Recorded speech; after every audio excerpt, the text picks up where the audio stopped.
Alright, what's going on, ladies and gentlemen? My name is Nick. As always, you guys can call me Touch Ninja, and in today's video, we are going to be reviewing Pokemon Go Plus devices. So, I have basically all of them on the market in my hand today. I have tried every single one, and I'm going to be giving you guys an overview of which one I would recommend for you guys. And I'm also going to be doing a more in-depth review on this one. This is the Gotcha Evolve. It just came out a couple weeks ago, and there are a lot of people online wanting a solid review on it from someone who's actually used it for a while now. So I'm going to be doing more in-depth review of that in this video as well. So hope you guys enjoy the video. Alright, so really quickly, let's go over what a Pokemon Go Plus device is used for. So it is a device that you buy separately that allows you to either manually or automatically capture Pokemon or spin Pokestops. Both are really big things in Pokemon Go. So it does exactly what it says it's supposed to do. So anytime you're near a Pokemon or if you're near a Pokestop, the center button will flash and vibrate. And then what you do is when it's doing so, you tap the button and then you can either capture the Pokemon by throwing a single Pokeball. If it's successful, you capture it. If it's not successful, the Pokemon will automatically run away. It's a 50-50 shot.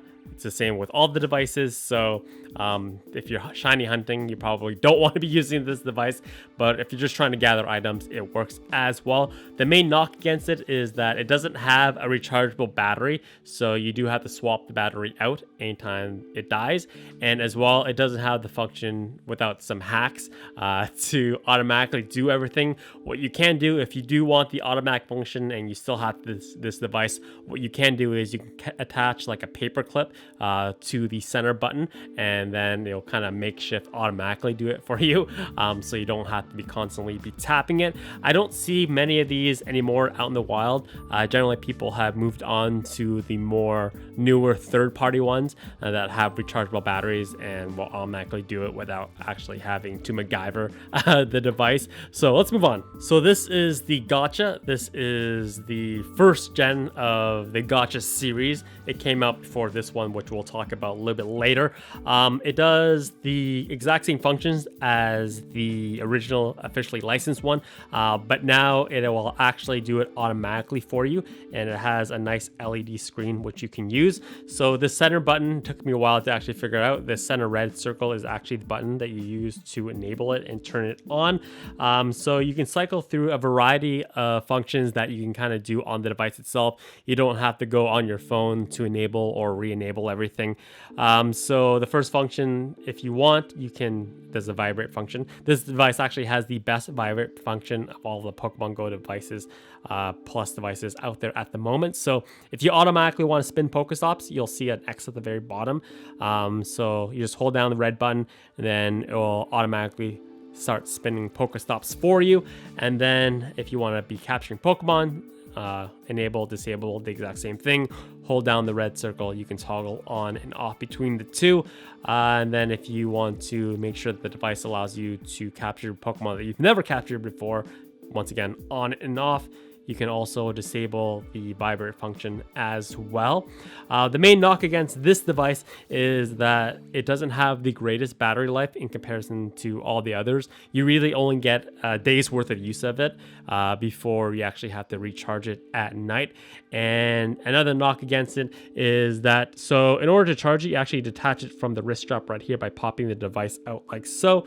You attach it to the dongle that it comes with, plug it into a USB wall outlet, and you're good to go. And to charge, and then to use it again, you just pop it back into the strap like that. However, this is a silicone strap, so another thing people have noticed that over time, the strap actually degrades and the support mechanisms that hold the device in gets worn down, and people have actually lost this device because it just like kind of like pops out and then wherever you are, you lose it. It's extremely difficult to find. Some makeshift ways people have done is they've attached elastic around the center of the strap to kind of hold it in, or you can just buy a completely new strap. They sell them on Amazon. I actually bought a black one just because it's a little bit more low-key to wear. It doesn't stand out on the wrist as much as the white stripe with red and black dots does. Another thing that I find that this one is actually, in terms of the ones that you wear on the wrist, this is by far the most comfortable, especially if you're talking about if you're wearing layers. So I live in Canada. The weather is getting much colder. Winter is around the corner. So because this device is so much smaller, it slides in and out underneath the cuff of your wrist a lot easier. So in the winter time, I definitely would prefer to wear this one just because it's a lot easier to manage to take out underneath your jacket, and it feels a lot more comfortable to wear. This is the one that came out next. This is the Gotcha Ranger. It has the exact same functions as the previous one that I just showed you in terms of toggling on and off the different functions. It has a flashlight that isn't really that bright by holding down the button right there. I first thought this was a battery indicator, but it wasn't. The flashlight is absolutely worthless. The flashlights on your phone is 1,000 times better, so never going to use it. It does have a compass as well, which you will never use. It's Ranger, so I guess it's supposed to be a utility item. It has a key ring, so you can attach it to your keys. It also comes with a set of adapters for different types of chargers. It has a cable that you attach from the side right here, and then you plug it in, and it also has another one on the other side. So it actually also works as a very emergency basis battery charger. So if you really need to catch a Pokemon and your phone's about to die, you can get a couple minutes of juice out of it, but I definitely would not be relying on it as a functioning battery pack. But that being said, this one by far has the best battery life amongst all the Gotcha devices. People online have said that they can get like a full week's use of it without having to charge it. Personally, myself, I've never gone more than 3 days without charging it. So I feel like 3 days is a good amount of time for a device to last. All right, so this is the new kid on the block. It's kind of marrying the benefits of the previous two into a new package, which is probably why it's called the Gotcha Evolve. And no, it is not broken. I separate the strap just to show you guys exactly how it charges, because in order to expose the charging end, it actually takes a little bit of muscle, and I didn't want to do it on screen. So this is how you charge it. You detach the long end of the strap from the main unit, and then you just plug it into whatever outlet that you want.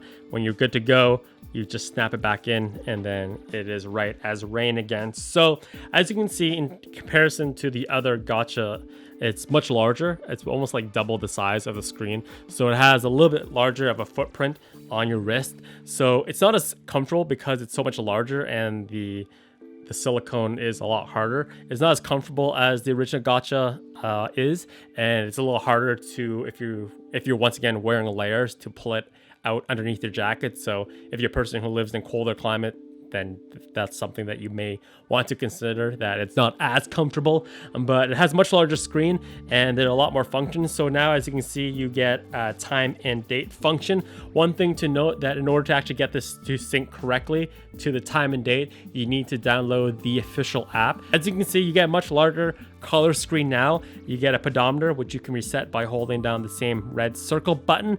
You also get a battery indicator at the top, which is huge now, so you'll never run out of juice unexpectedly. You'll know exactly how much power the device has. Once again, I never let it run past 3 days. So I think 3 days is a good amount of time. So it has a much better battery life than the original Gotcha. Not as good as the Ranger, but it is still pretty substantial and well worth it. Has the exact same functions of spinning stops, catching Pokemon, all that types of stuff. The vibrate function is very weak to a point where if you're trying to utilize it, I honestly don't feel the vibrate function at all whatsoever. So I just leave it off because it's almost worthless. By far the best vibrate function was definitely on the original Gotcha, but it is what it is. In terms of build quality, it does feel very substantial. Feels like it's strong. It will last you a while. It does come with a double keeper system, which I didn't like at all for some reason. You had to like pull it out of both keepers, so I just moved it to one keeper, a watch keeper, so it doesn't so you don't, it's just harder to take off and on when both were on. It comes in 4 colors. It comes in Valor Red, Mystic Blue, standard gray as well as in all black. For some reason, they decided to give the Instinct players the shaft. There is no yellow one for some odd reason. I don't think the people designing it knew the game very well, because there definitely should be a yellow one for all those Instinct players out there.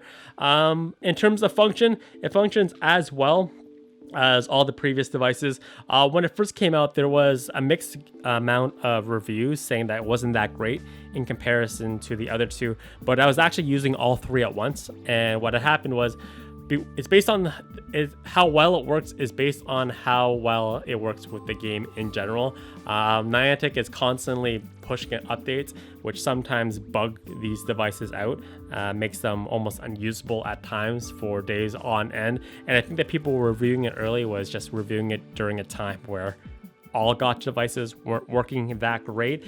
So yeah, it works as well as the previous other devices work. Just whether or not they're all about the same amount of money, but they all have their pros and cons. All right, ladies and gentlemen, that is my review and roundup of all the Pokemon Go Plus as well as gotcha devices that are available on the market today. Like I said, if you're willing to buy one, this one is definitely the one to get. The main reason why I wanted to make this review was because when this first came out, there was a lot of misinformation because everyone was trying to rush to get the reviews out as quickly as possible. I am a firm believer of testing products for a prolonged period of time before we actually finalize any sort of review. So when this first came out, all the gotcha devices were acting spotty just because of the game updates that Niantic was doing. So I was using them all at the same time, and all of them were kind of working kind of janky, and then people thought that this device was just wasn't working well. But I will let you guys know that it does work well. It works as well as all the previous ones that I've shown you guys already. And like I said, if you're willing to buy one, this one is the one that I would recommend. Anyways, that's it for the video. If you have any questions, leave them in the comment box below. I'll be sure to answer as many of them as I possibly can. But other than that, thank you guys for watching, and as always, have a fantastic day.